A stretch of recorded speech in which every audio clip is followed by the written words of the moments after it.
Hey my dolls, we are in the car yet again because apparently I will not get this video done unless I do it in the car.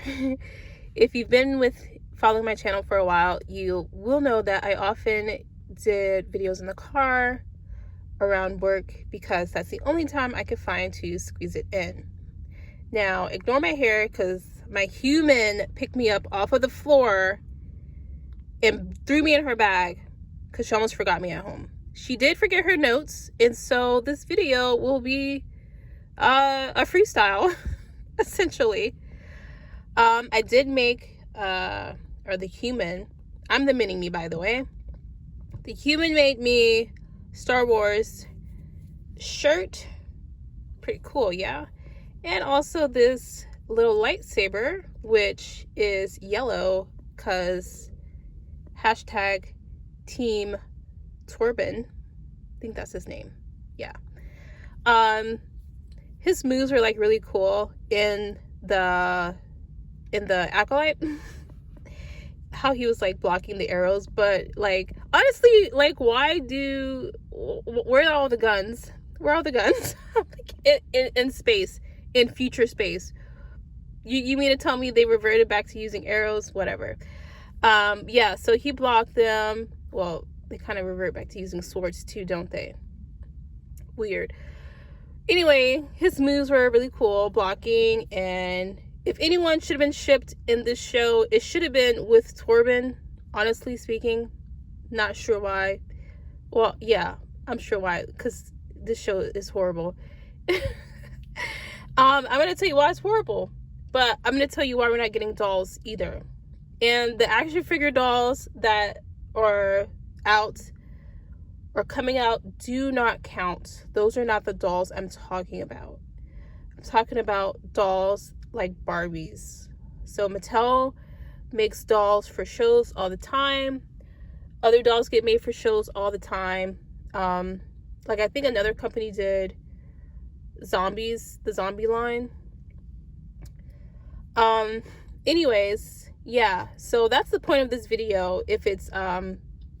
If I'm confusing anyone, is why we're not getting dolls with rooted hair. We don't want action figures. We have no use for them. They come with molded clothing and all that jazz, and they're kind of underscale, and they don't work in the Barbie world. So we don't actually want action figures. We wanted dolls. And I'll insert throughout the video, I'll insert a few pictures of some of the amazing dolls we've gotten due to movies and TV shows being popular and making money and being a success. And that is why we desperately need shows like Star Wars The Acolyte to be a success. Sorry. We need those shows to be a success so we can get dolls. So I'm not a deep Star Wars fan. I like a good story, and I don't care what franchise it's in if I like the story. Now, the prequels and everything George Lucas made, I'm not a fan. But neither do I have to be a fan. I started watching Star Wars. My husband at the time got me into it. Like, it was the movies when Rey came out in them, and I thought it was pretty good. I didn't finish the trilogy, mind you, because it wasn't that good. But, you know, I liked her well enough. Had a little crush on John Boyega, whatever. And in fact, that's when I stopped watching those, when they shipped him with that girl. I forgot her name. She was Asian. I'm not even sure they shipped them. I thought there was a romance happening between them, and I was like, deuces, I'm out, because that's my man. Anyways, so yeah, I did watch Rogue One. I have not seen Mandalorian. I have not seen, what's the other one called? Everyone says it's good, or, oh gosh. They say Mando season 1 and 2 is good, and then they say this other one's good. But, yeah, I'm not sure. Not Ahsoka. It's not that one. They hate that one. But I'm not watching any of the other ones. But, you know, I kind of wanted to watch Acolyte. But yeah, just so disappointed in the story and the fact that it's not doing well because that does mean we're not going to get dolls. And it's a shame because of the types of dolls I know we would be getting. So I'll put on the screen the actors that I think are going to be good. Well, first of all, the Amandla Steinberg. Her character, Osha and May, like in the Barbie community, we always are looking for diversity. We like diversity here. So, we like when we get unique, realistic looking dolls. And I know Osha has like a really bad hairstyle in the Acolyte, but those are dreads, and if we have the chance to get rooted hair dreads, that doll, for the doll community at least, would have flown off of the shelf. Number one. Number two, May's character had even longer hair than Osha, and her hairstyle was more aesthetically pleasing because of the high-low business in the front, party in the back happening there, and it looked kind of like reddish almost. And so I'm quite sure, like, I would have snapped that doll up. Plus, Amandla is really beautiful. She's annoying. She turned out to be annoying, kind of racist, but she's really beautiful. And to have that doll in our collection is something that I know the doll community would have looked forward to. The other two dolls, I know for sure, a fact, the doll community would have loved to have was Anasea. Here's a picture of her. And just look at those freaking cheekbones, that complexion, that hairstyle. The doll community would have ate that up and left no crumbs. I don't know if I'm using that phrase right, because I'm a millennial. What am I saying? I'm not Gen Z, so I don't know what the kids are saying right now. But the absolute, the absolute loss the doll community is suffering is the potential for a Khmer doll. I mean, look at this. Like, this is 1000% problematic for this show that's made for kids, quote unquote. It is, but for the doll community, this with rooted hair, like, take my money. Like, collectively, we would have just, oh my gosh. This is so frustrating. We almost had this. And I would even have liked a soul doll, because I have, you know, Asian dolls, and I do skits and everything with my dolls. And I would have liked someone I could have posed as a father figure. As you know, Mattel really doesn't do older dolls, like parent dolls, because Barbie is pretty much, I think she's a teen or fresh out of college. Fresh out of high school into college. She is not of the age to be a middle age or anything like that, or like a mature adult. And so Mattel really doesn't do those types of dolls. So a soul doll would have been really nice to have. So you might be thinking, well, Michaela, they can still do the dolls, but that's not how that works, okay? How the media industry works and the toy industry works is you make the movie or TV show or what have you, you make the characters so you can sell the characters as dolls and toys. That's the whole point of, like, yes, there's a point of creating art, but it's clear that a lot of people are going for the cash grab. Like, the Barbie movie went for the cash grab. And the show was so obviously going for the cash grab. Like, Miss Headland says she's a fan, but I call BS. I call BS. She sought to aggrandize herself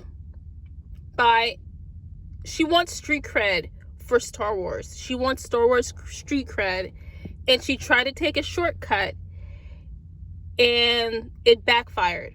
Because the street cred she's trying to get for Star Wars is not earned. She didn't earn it. And So her trying to get it in this very cheap, lazy way is backfiring on her. So I don't feel sorry for her at all, because one, you're getting paid in this obscene amount of money.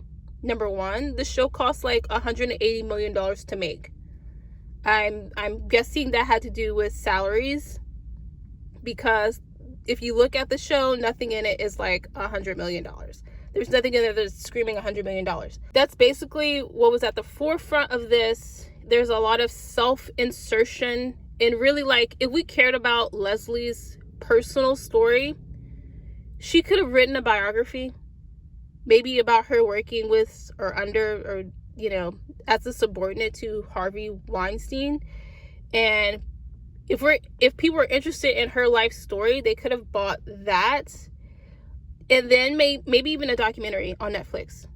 Okay, you don't need to self-insert so hard in an already established franchise. Number one. Number two, like, gosh, she's so like anti-feminist. It's unreal. Let's see, like, she said some things that are like so anti-feminist. First of all, okay, so she's like telling women to basically be mediocre, which mediocrity is okay if no one else's resources are at stake, right? So take my channel, for instance. I'm super mediocre. However, my channel is not costing me all that much, and it's surely not costing anyone else all that much money. But I'm sorry, I had to scratch my face.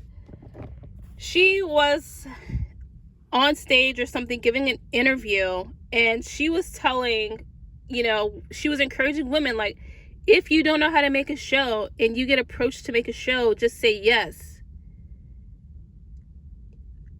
And I'm like, my dude, if you know you don't have the skill set to do what is being asked of you, and you take the money anyways, that's called scamming. You are a con artist. Why would you encourage women to be a con artist? And she did it because apparently that's what men do, right? So, oh yeah, that's the completely anti-feminist thing. I hate when, men do it as a basis for how women should act. Why do women? It's so okay, I'm triggered because it's so anti-feminist to encourage women to adopt toxic male traits, right? So it's not like you're adopting the positive male traits, the non-toxic male traits. Feminism so often encourages women to adopt the toxic male traits. There's so much wrong with that, and they just say this stuff without even realizing it. Number one, I'm sorry, I'm sitting in the car and I had to turn it on because it's hot. I live in Louisiana, it's super hot. I know the AC and the motor is going to make noise, but I'm sorry. So number two, oh, wait. I shouldn't hold this close to my face because, yeah. Leslie Num has said that the what is this called? Lightsaber. They're like really, they're leaning into the sexuality of things in moist caves and stuff with Rey. Like, it's completely perverted what they're doing. It's completely perverted. Yeah. So let's get to the second way they're being anti-feminist, is because feminism is already laid out. Like the things, let me say this, the things that appeal to women is already established. It's already laid out. It's not to say that women don't like things that majority men like. It just means that majority of men like these things. So the fan base is going to be majority male. And shows like Twilight, Vampire Diaries,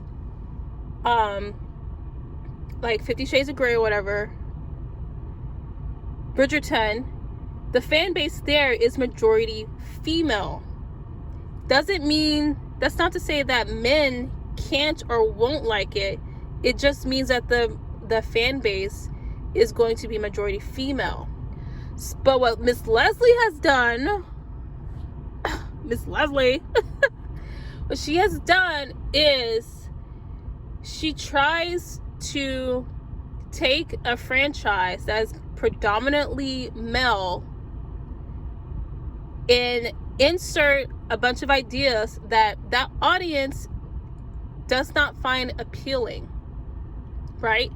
And then she expected us to follow, she expected the females, a female audience, to follow her over there to a predominantly male franchise, which we're, as females, we are not obligated to follow you over to a franchise that just simply does not appeal to us in general. If Leslie really wanted to cater to women, there's already stuff that appeals to us with a predominantly female fan base that she could have taken all her ideas and they would have thrived in these other franchises and these other types of franchises where women were already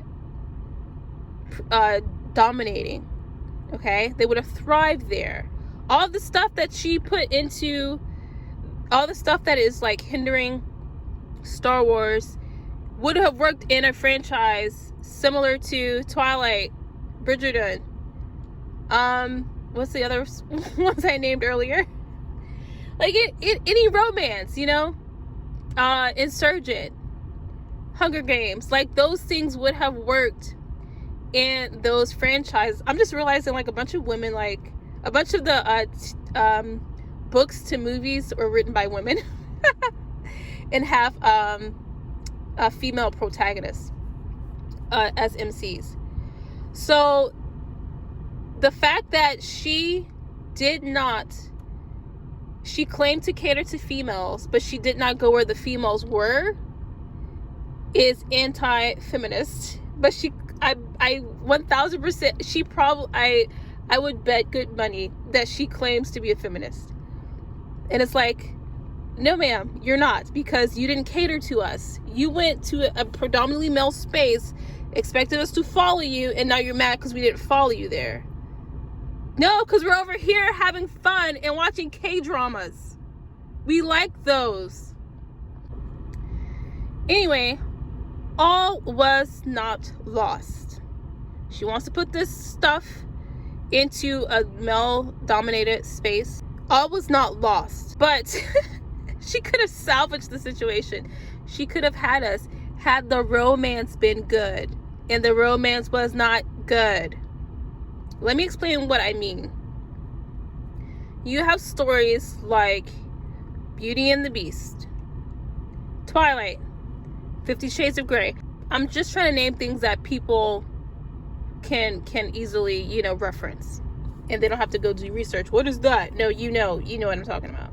The reason why these romances work, even if they are problematic, which Camille and Osha's romance, or rather lack of romance if you ask me, because there's barely any on screen, but I know there's supposed to be some because Leslie says so herself.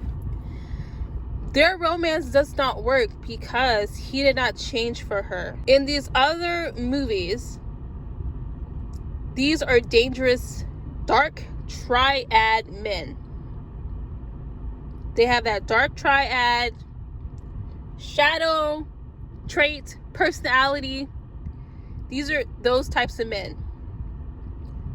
But they became tamed, if you will. They changed themselves for the love interest. So Edward changed for Bella.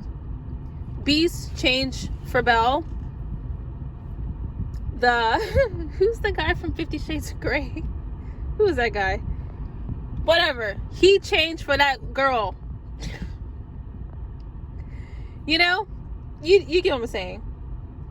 However, Camille corrupts Osha. Like, what? Camille corrupts Osha. So, let's get back to Disney, the classic Disney OG. Even if you take stories like Cinderella or Little Mermaid, okay, you're like, well, those girls changed for the guy. No, they didn't.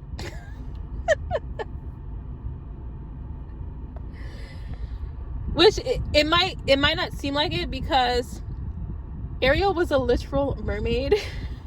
She was a little literal mermaid, okay? But Eric still married her, despite her being a creature and not a human. It's like, yes, she ended up as a human, but before that, she's a really like a creature. She's a creature. He is a prince. Had that been like the real world, he would have been pressured so hard. First of all, he would have to convince himself to freaking marry a creature. And then he, like the kingdom and the royalty, the royals would have been pressuring him so hard to marry a normal person. But he didn't. So he went outside of what is normal and expected of him for Ariel, for the girl. Okay? And Ariel did not change for him. Ariel wanted to go on land. Ursula put him as part of the bargain. For Ariel, he was the cherry on top, but he was not the ice cream.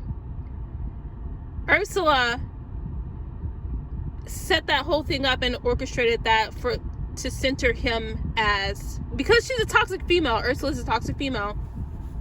And she wanted, in toxic femininity, centers, you know, I'm sorry, I'm trying to adjust.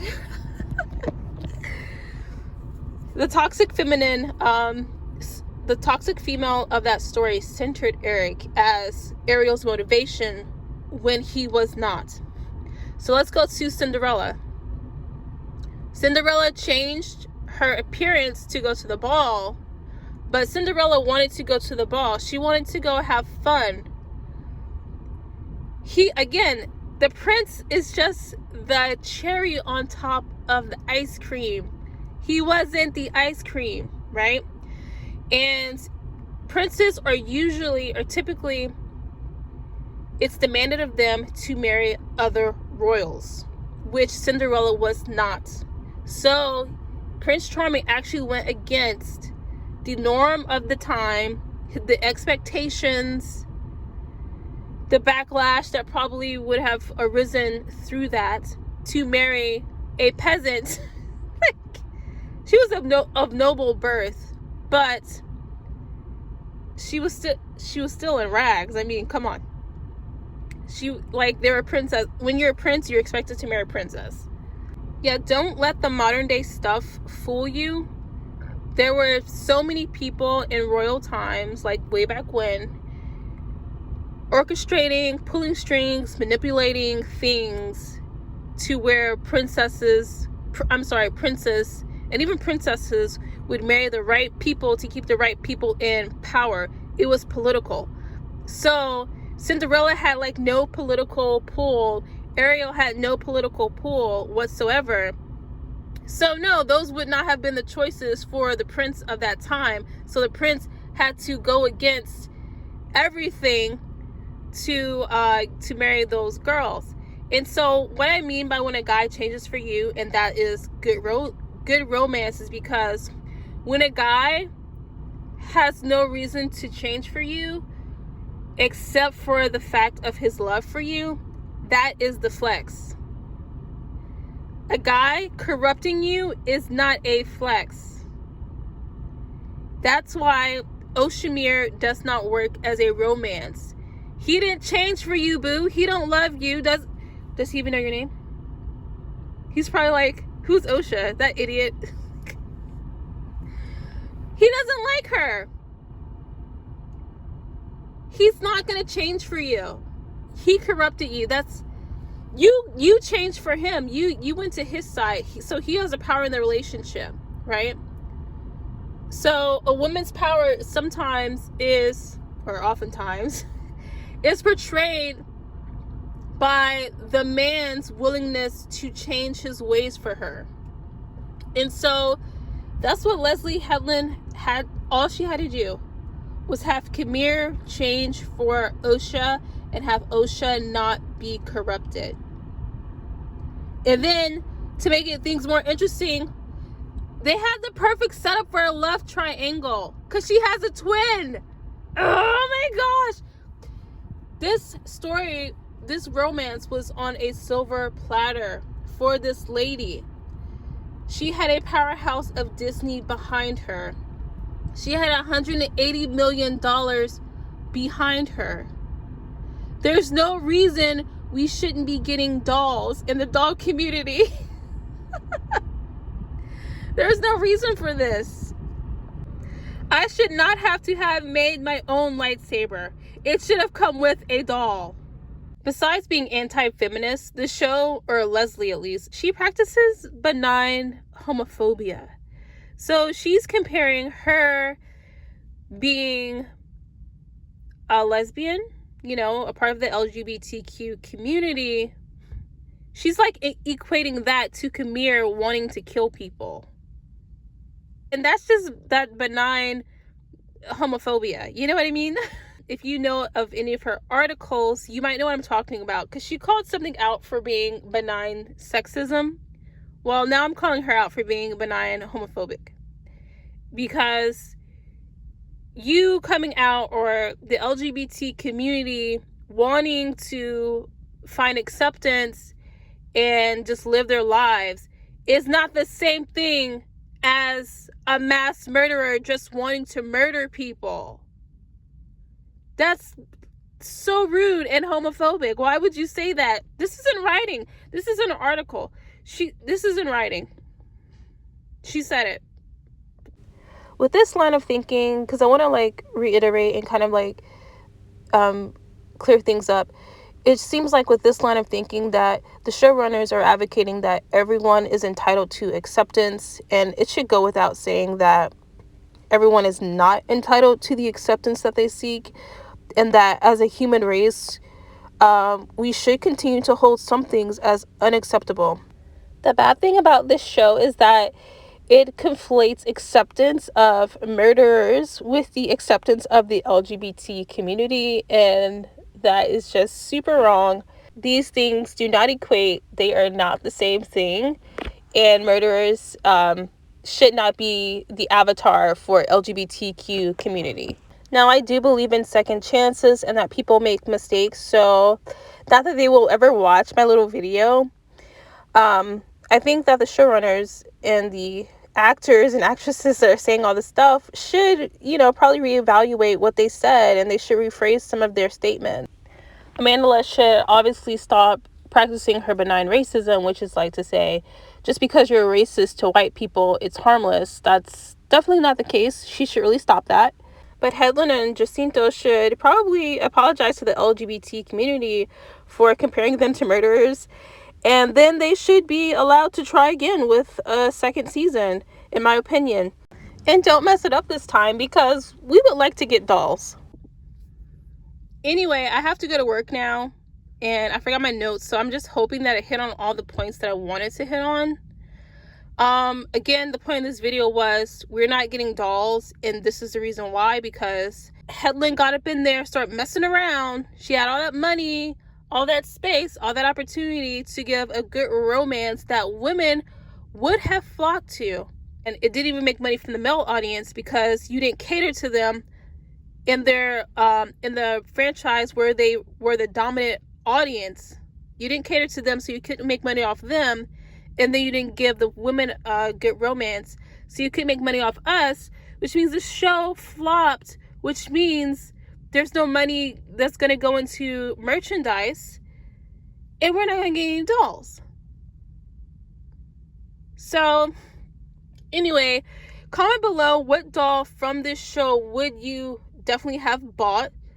So yeah, go in the comments. Let me know if you have any of these dolls. If you don't, which of the dolls would you like to have? All right, thanks for watching. I'll catch you in the next one. Bye.